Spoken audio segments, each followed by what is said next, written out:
Hi, this is Sean D'Souza, and you're listening to the 3-Month Vacation Podcast.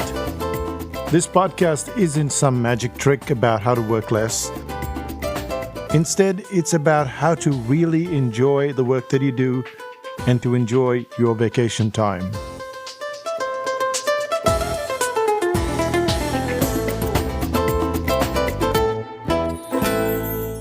Hi, I'm Sean, and you're listening to the 3-Month Vacation.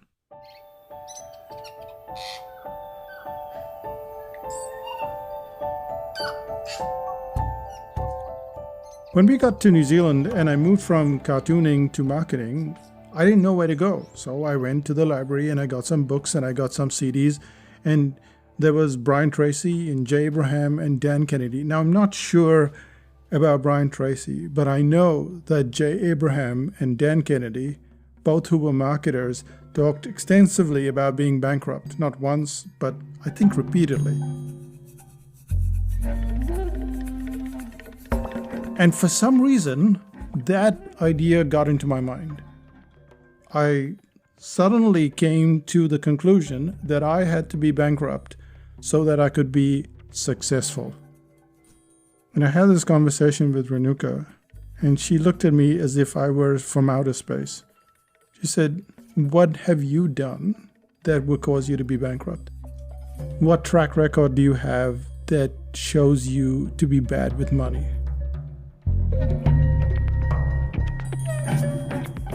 And it was a mental block.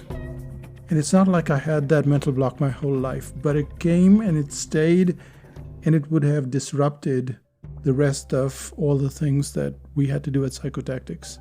And today's podcast is not about the money mental block, but it is about mental blocks. And this is the second of the reruns.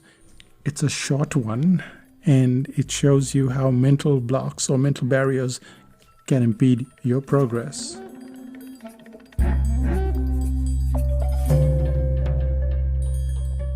If you looked at the page, the About Us page on the Psychotactics site, it used to say that I read 100 books a year.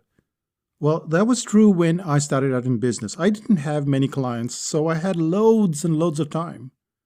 It was also the very early days of the internet. There were still millions of pages online, but blogs barely existed. YouTube was non-existent. Facebook was years away. If you wanted to get those 100 books, you had to physically make your way to the bookstore or, as I did, to the library. Nothing online was particularly instant, and it was certainly not as distracting as it is today. Even so, I wanted to go faster. I wanted to do something different. I wanted to get all the information I could in my head. So I bought a book, actually a course, on speed reading. The course was instantly impressive. It showed me how my brain could recall just about anything it viewed, even if it was for a brief second. So it got me to open a random page of the dictionary, flick through the page, and later recall a fair bit of what was on the page.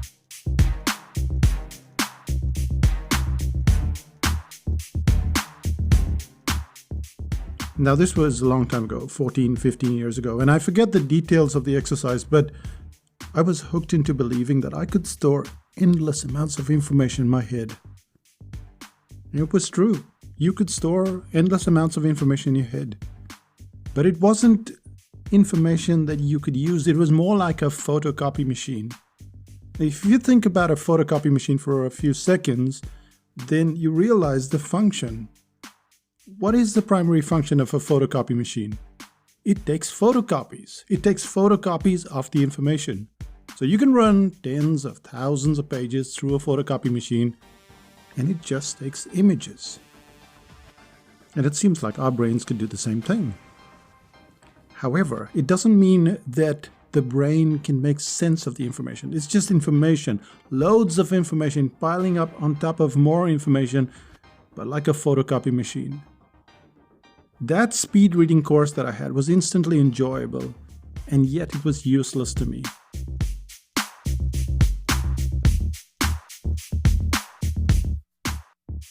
It's still around somewhere at the back, somewhere in some drawer. Despite paying a small fortune for it, I just gave up. And I went back to reading, but not just reading a book, but reading 2 books a week. For someone like me who was just learning marketing, just learning about business, reading was a great idea. But it was a bit like getting to know the streets in a city. It gave me the confidence and it gave me the feel for the city. And I didn't have a fear of getting lost, which I felt a lot at the start. And this constant pounding flow of information, it's great as long as you don't have to do too much with the information. We take in information all the time. We watch the news, we read magazines, we listen to endless podcast interviews. They constitute a mountain range of information, but not information that you can necessarily use. Not information that you can use now or in the future. It's information. It's going to rain today. There is this storm coming in. There is this shift in the technology, in the economy. It's all information. Maybe we can use it, but most of the time it's just information coming at you. And I found that I was losing out on the depth.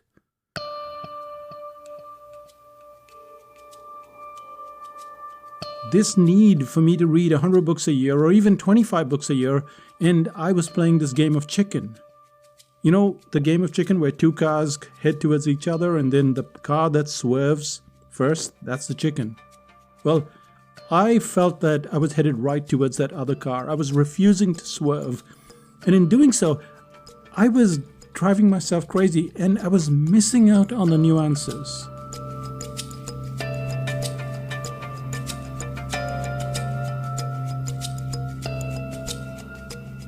To bounce back to the analogy of the city streets, what was happening is that I was getting a lot of information, but I wasn't getting enough depth. I didn't need to speed up. I could take things at a reasonable pace and even slow down. Now, when I slowed down, I noticed something quite interesting. I had missed at least 30 to 50% of the nuances in the first reading or the first listening. I remember listening to how trees absorb nutrition, for example, and I loved that podcast episode. So I heard it again, and then again and again and again, and the 4th time around, I was still picking up nuances. I was sitting once with my niece Marcia and we were watching David Attenborough, and I'd watched this video many times before. And even then, as I was watching it, it was like I was watching it for the first time. I couldn't believe that I was missing out so much in the first pass or the second pass.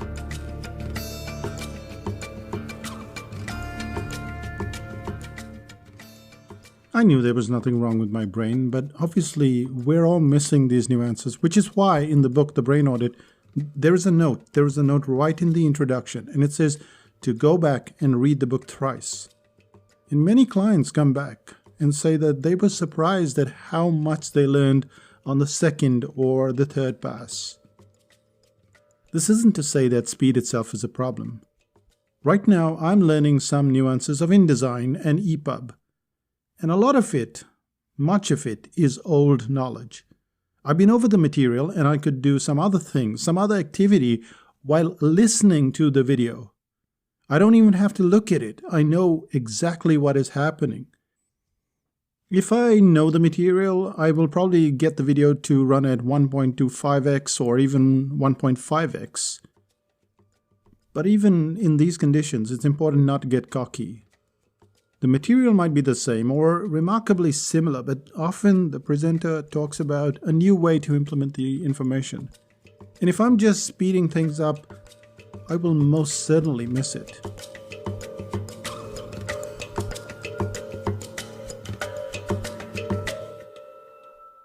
All of this speed brings up a very important question, which is about the brain. The brain has this adaptation, this pattern recognition system. So doesn't it adapt to faster speeds? Yes, it does. I believe it does. If you listen to everything at twice the speed, over time, that double speed is more likely to become the new standard for you. So technically speaking, you're saving time. Well, it's technically speaking because it's not like you can absorb twice the amount at once. You are absorbing probably the same amount, you're just going faster. And there is a definite downside when you enter the real world. Because if you've been listening to everything at 2x, then when people speak to you, there is this slowness, like almost like I'm speaking at this pace. So if you listen to everything at high speed, normal speech might cause you to get distracted because everyone speaks so slowly. And when you are distracted, well, now you're missing out on possibly vital information.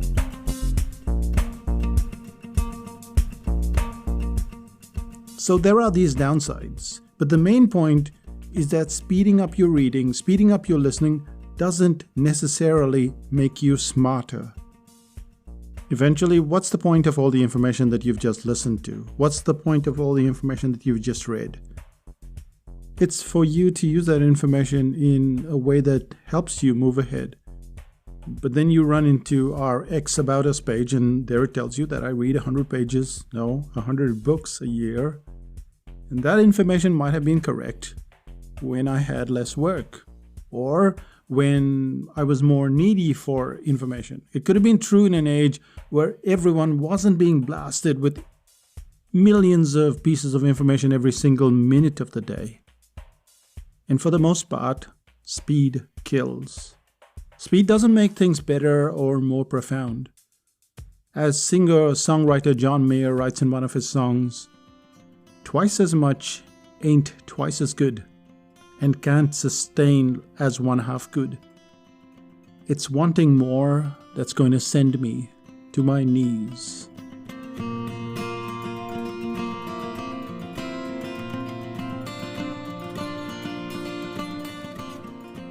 It's a myth that you need to go faster. You can slow down, you can make notes, you can make mind maps.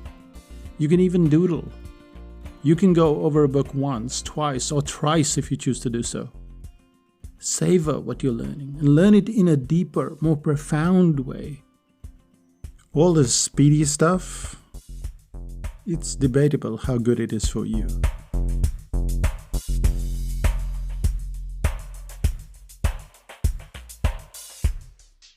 And with that, we come to the end of this episode. Yes, I know it's a short episode, but, well, we covered the first two parts in the last episode. And what did we cover in the last episode? The first thing is that you don't have to remember everything. We all think that we have to remember everything, or we have to remember a lot, and it frightens us in a way that we read a book and we can't remember quite a lot of it. We forget a lot of the details, but you remember the stories. That's very interesting that you remember the stories. So when you're writing the book, put in more stories so that your clients remember, because that's what they remember, the case studies and the stories.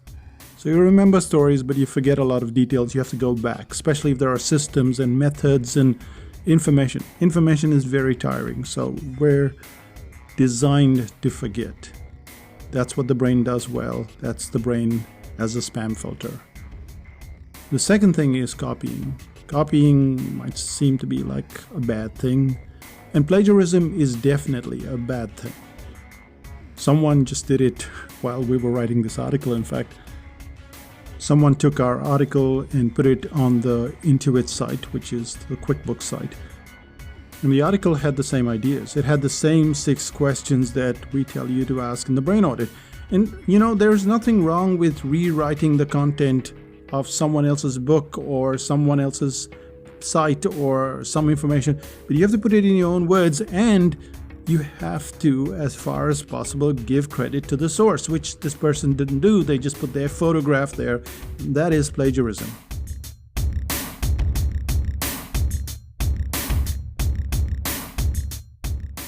If you've listened to previous podcasts, for instance, I would have covered Good to Great by Jim Collins, and he talks about the 3 core principles, the hedgehog principle.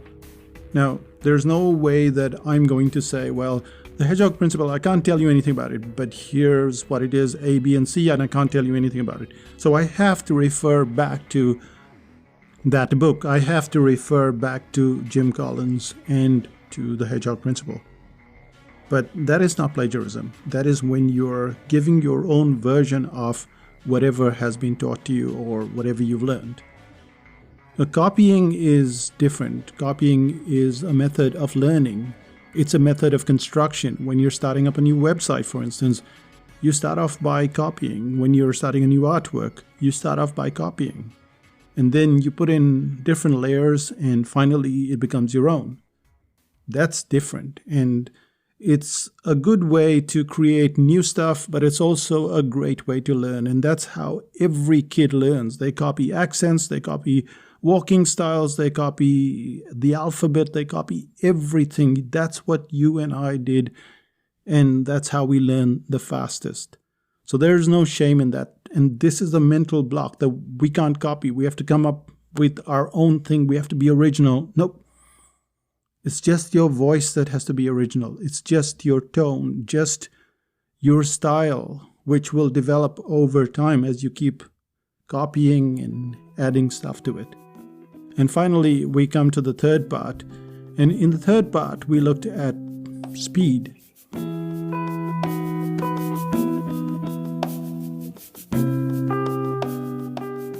And there's nothing more to be said. You have to slow down. I've slowed down. I just read 10 books, 12 books a year. I read a lot of magazines. I listen to a lot of podcasts. I watch more documentaries than I ever did when I was growing up because I didn't have any access to documentaries. And now you do. You can pick and choose the good ones. But I slow things down. I make notes. I save stuff to Evernote. I save screenshots. I slow down the entire process because I want to, and this is ironical, I want to remember. And there is no way I can remember at twice the speed. So I just slow things down, and I think so should you. And with that, we come to the end of this podcast. So what's the one thing that you can do today? What I did when I was learning to write sales pages is I went out there and I printed out the sales page. I'd take a yellow marker and then I'd mark out the sections that worked for me. And I mentioned this before. It's something that you might want to do because you're selling products, you're selling services, and you don't always realize what you're doing wrong. So when you print it out, when you put that yellow marker, orange marker, green marker, whatever marker you have, what you're doing is you're copying in a way. You're letting your brain understand which are the parts that are interesting.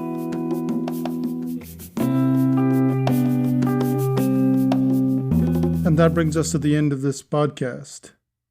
So what's happening in Psychotactics land?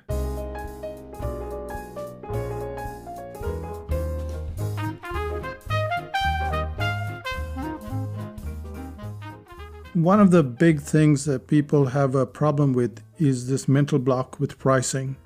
And if you've got that mental barrier, you want to take a look at the Dartboard Pricing series. It's a series of 3 books, and it systematically takes you through what you need to do to increase your prices, and to do this without losing clients. This is one of the series that has been very useful because what it does is it helps you increase your revenue by 10 to 15%. And it's done in a very scientific way, a very systematic way, so clients don't walk away. It's that simple. And there's a free report that you can get, and it shows you how to work this system. It's at psychotactics.com/PRX. So that's PRX. So go there and get that report. If you've been waiting all year for the article writing self-study, that's coming up. So is the uniqueness self-study. Both of them have goodies, and you can get them at ugoodies. That's psychotactics.com/ugoodies. or psychotactics.com/awgoodies. And when you do, you get on the waiting list. We have only 25 copies for each of them. We know they're digital. We know there shouldn't be a limit, but there is a limit. There is scarcity. There is urgency. So head over there to AW Goodies or ugoodies, and that will give you all the details. That's me, Sean D'Souza, saying bye for now.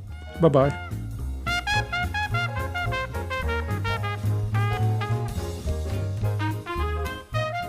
Still listening? Another mental block that I had, and sometimes still do, is I wonder why people would want to read the stuff that I put out. Now, make no mistake, I'm pretty sure of myself in the sense that I know that I can write articles or I can create reports or other stuff. But When I create a book like I was just telling you about dartboard pricing, when I put that book out, I'd already written so many articles about it. There were so many podcasts, so much in 5000 BC, which is the membership site. It's like, okay, so people have read enough, and why would they need a book? And it's not surprising why people need a book. It follows the system. But still, there's that mental block. And it took me years to get over that concept that this is what people want. They want that system. They want it in a format that they can follow. And, a lot of us think like this when we write articles or when we create books or when we create anything. We think there's so much of this stuff out there. Why would we need another person putting in their voice, their system, their method out there? And, the funny thing is people want to hear your voice. They want to hear from you in the way that you present it. And once you get over that block, it keeps coming back. So you just have to get over it another time. So I'll say bye for now. Bye-bye.